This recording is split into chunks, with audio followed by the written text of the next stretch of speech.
My father always said money was the only measure of a man's worth. On the day I left home, he made sure to demonstrate exactly how little he thought I was worth. "Here's $100, he snorts, sneered, throwing the bills at my feet. "That's all a failure like you deserves."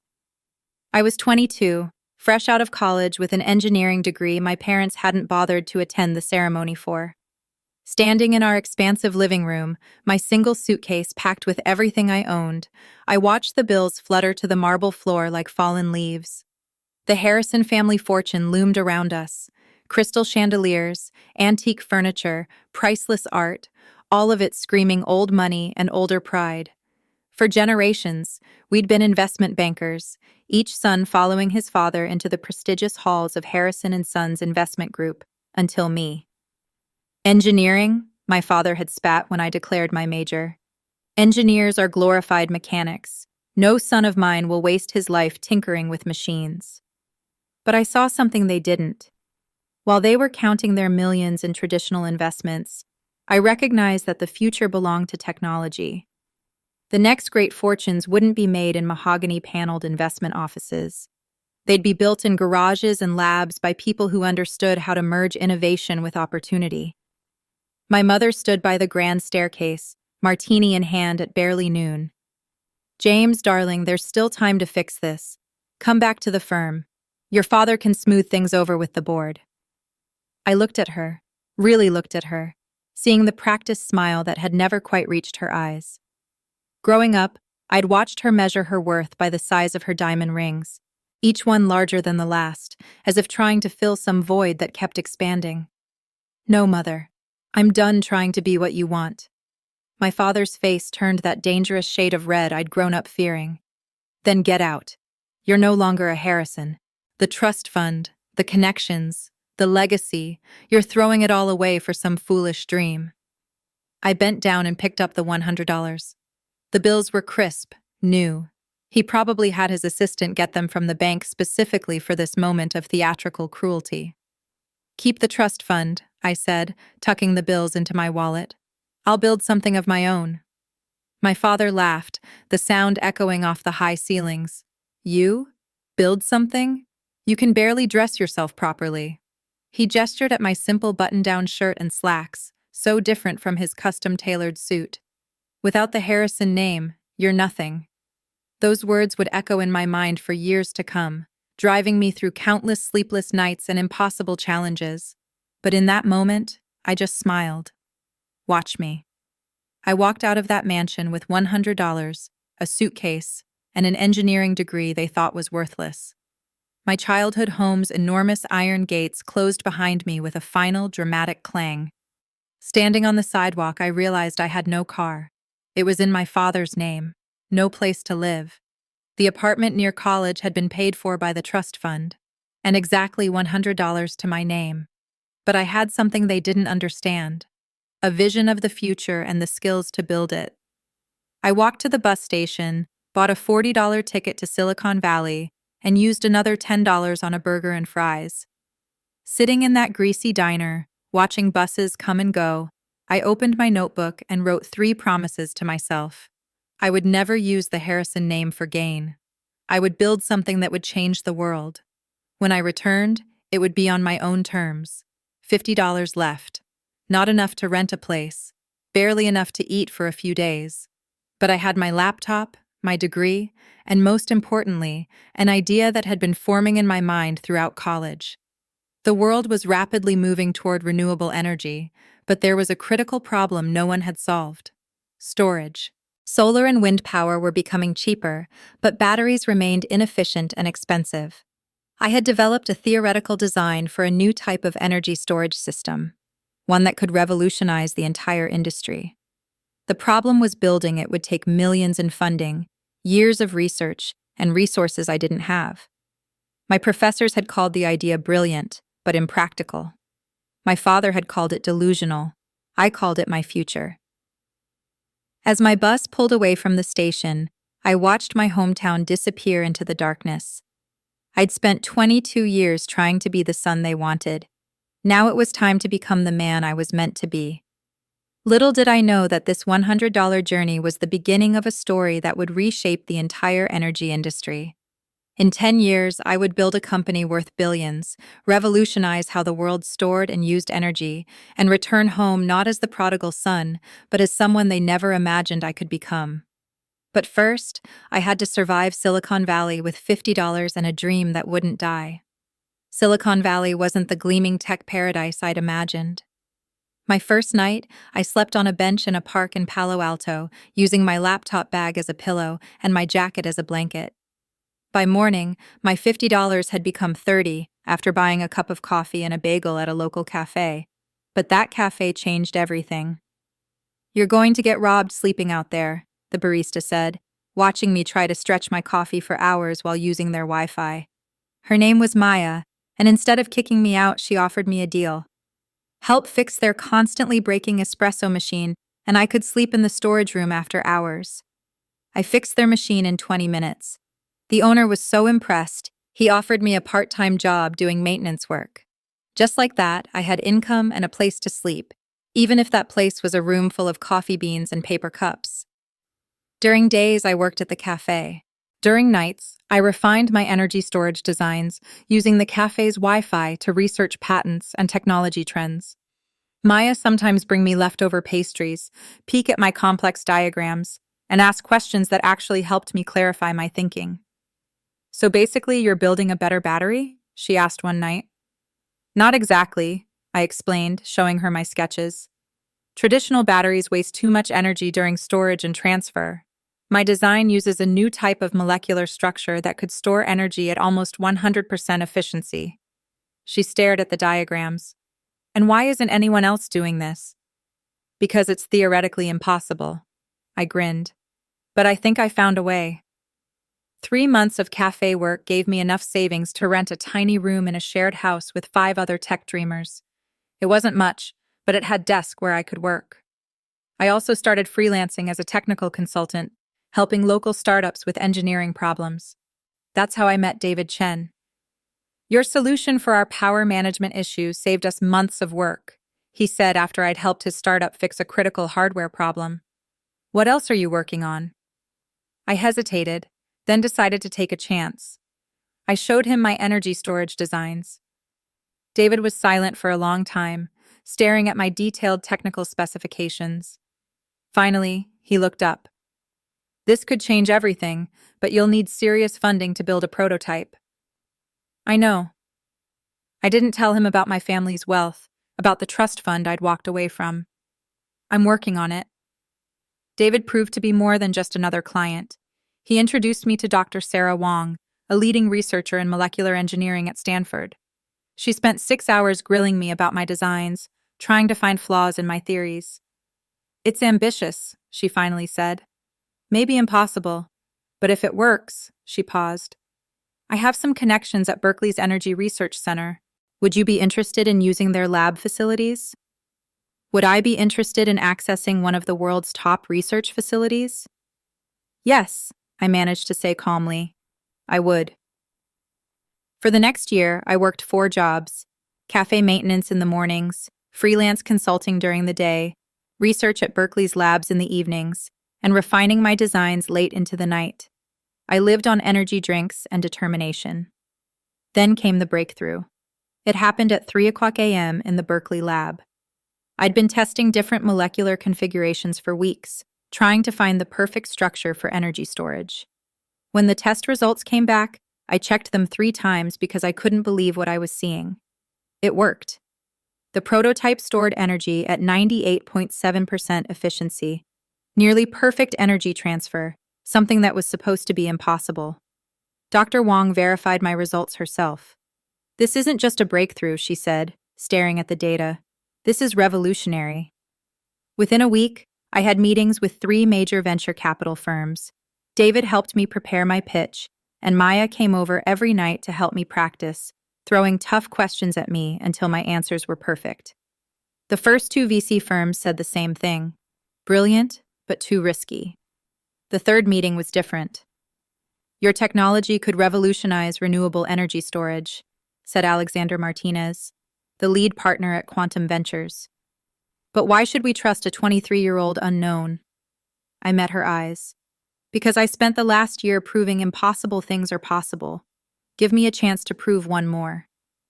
They invested $5 million for a 25% stake in my company, which I named Nova Energy Systems.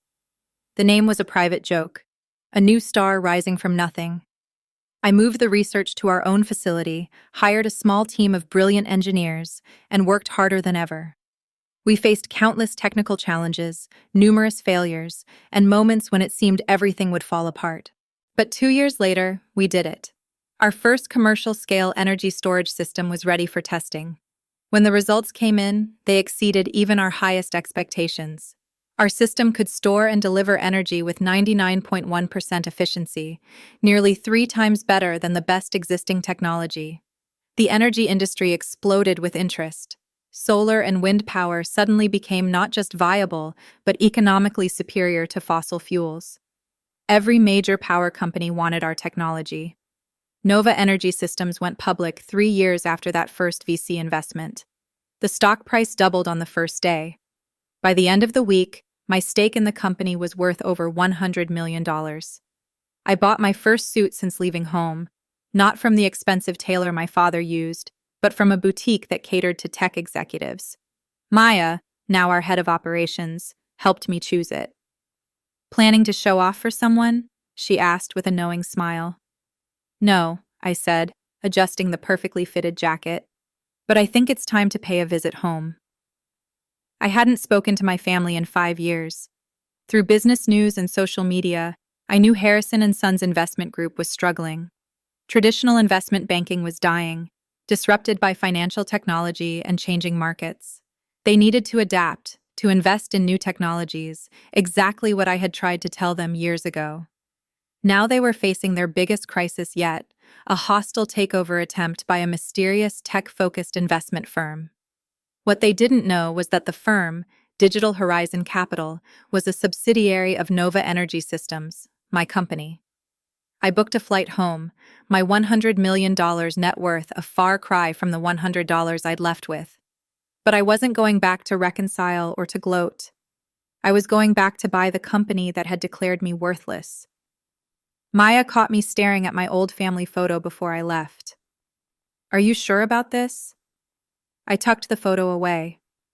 They taught me that money was the only measure of worth. Time to show them exactly what I'm worth. I didn't know then that my return would shake the Harrison family to its core, that my revenge would be both sweeter and more complicated than I'd imagined, or that the $100 lesson they taught me would end up costing them everything. But I was about to find out. The Harrison & Sons Investment Group headquarters hadn't changed. The same imposing limestone building, the same gold lettering, the same air of old money arrogance. But this time, I walked in through the front door, not as the disappointing son, but as the CEO of the company trying to acquire them. Mr. Blake here to see the board. I told the receptionist, using the name I'd adopted after leaving. She directed me to the top floor, not recognizing the prodigal son returning home. The Harrison boardroom was exactly as I remembered. Dark wood paneling, oil paintings of past chairmen, the family crest carved above the fireplace. I played under that table as a child, listening to my father negotiate deals and destroy competitors. Now I sat at the head of that table, waiting. They filed in one by one, board members, executives, and finally, my father. He'd aged more than 5 years should allow. His once commanding presence diminished by stress and failing fortune. He didn't recognize me at first, his eyes sliding past me as he took his seat. Gentlemen, I began, I'm here representing Digital Horizon Capital regarding our offer to acquire Harrison & Sons. We're not interested in being acquired by some tech upstart, my father snapped, still not really looking at me. Harrison & Sons has stood for 150 years and will collapse within 5 if you don't adapt. I cut in, letting my natural voice replace the carefully neutral tone I'd been using. Isn't that right, Father? The room went deadly silent. My father's face went from red to white as recognition dawned. James? Hello, Father. Miss me? One of the board members, old Mr. Peterson, who'd known me since childhood, actually gasped. Little James Harrison? Actually, it's James Blake now, I corrected him. And I'm here to discuss the future of this company. My father's shock turned to anger. This is some kind of trick. You're working for Digital Horizon? I smiled. No, father. I own Digital Horizon. It's a subsidiary of Nova Energy Systems. I enjoyed watching their faces as connection hit them. Yes, that Nova Energy Systems. The company revolutionizing energy storage technology worldwide. Impossible, my father whispered. You left with nothing. No, I said softly. I left with $100. Your last lesson about the value of money. Would you like to know what that lesson bought? I nodded to my assistant, who began distributing folders to each board member. Nova Energy Systems is now worth $4.2 billion.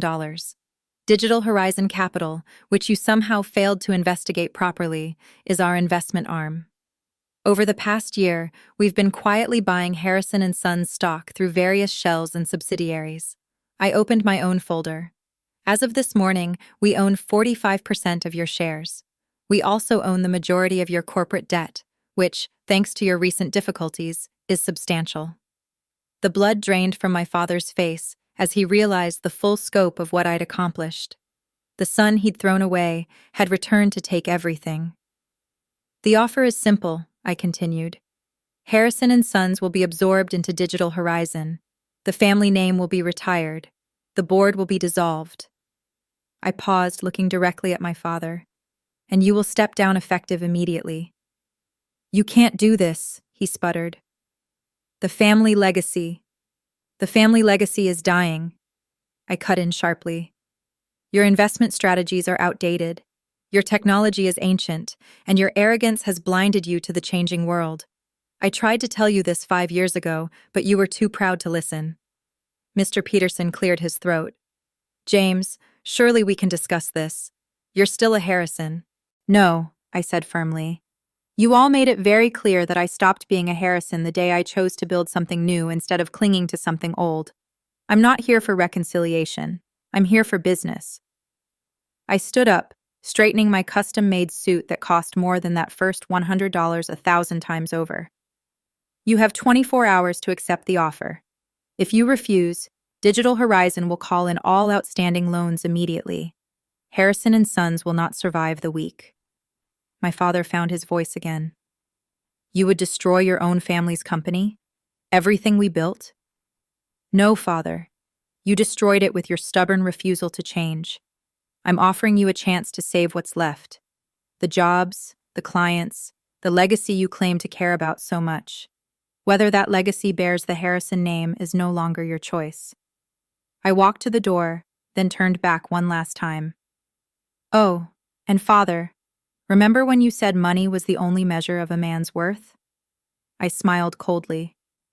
By your own measure, what am I worth now? The next 24 hours passed in a blur of legal meetings and press inquiries. News of Nova Energy Systems' takeover bid had leaked, sending Harrison & Sons stock into chaos.